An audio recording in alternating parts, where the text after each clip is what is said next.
மாப்பிள்ள இந்த வீடியோ நிறைய பேர் இல்லை கொஞ்சம் பேர் அவளுடன் எதிர்பார்த்து கொண்டிருந்த வீடியோன்னு நினைக்கிறேன்டா மாப்பிள்ள. நான் படித்த காலேஜ் என்ன, நான் படித்த காலேஜில் அடுத்தடுத்து வீடியோ வரும். இந்த வீடியோவில் சொல்கிறேன். நான் படித்த காலேஜ் இந்தியாவில் நிறையா காலேஜ் ஜிபி ரேட்டிங்னு இருக்கு மாப்பிள்ள. நான் படித்தது ஜிபி ரேட்டிங் காலேஜ் சொல்கிறேன். இப்போ எப்படி தெரியுமா இருந்துச்சு, இப்போ அந்த எல்லா காலேஜ்லையும் எப்படி ஒரு ரூல்ஸு, சரி அந்த காலேஜுக்காரங்களும் சம்பாதிக்கணும், மாணவர்களை கொஞ்ச நாச்சும் படிக்க வைக்கணும் அப்படின்னு தானே பிளான் இருக்கும்.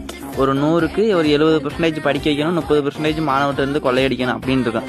ஆனால் நான் படித்த காலேஜ் இருக்கேடா மாப்பிள்ள, அங்கே ஒரு மேனேஜ்மெண்ட்டுன்னு 4 பேர் இருப்பாங்க. மேனேஜ்மெண்ட்டில் 4 பேர். அவங்க பிளான் என்ன தெரியுமா, மாணவர்களை 10% மாணவர்கள் படித்தா போதும், மீதம் 90% மாணவர்கிட்ட இருந்து எப்படி கொள்ளையடிக்கிறது, எப்படி பயணம் போடுறது, எப்படி பிடுங்கிறது, எப்படி கொள்ளையடி திருடுறது, அந்த மாதிரி தாண்டா அவங்க பிளானே. இப்போ நிறைய காலேஜ் என்ன பண்ணுவாங்க, மாணவர்களுக்கு பாடம் ஒழுங்காக சொல்லி தரலைன்னா வச்சுக்க மீட்டிங்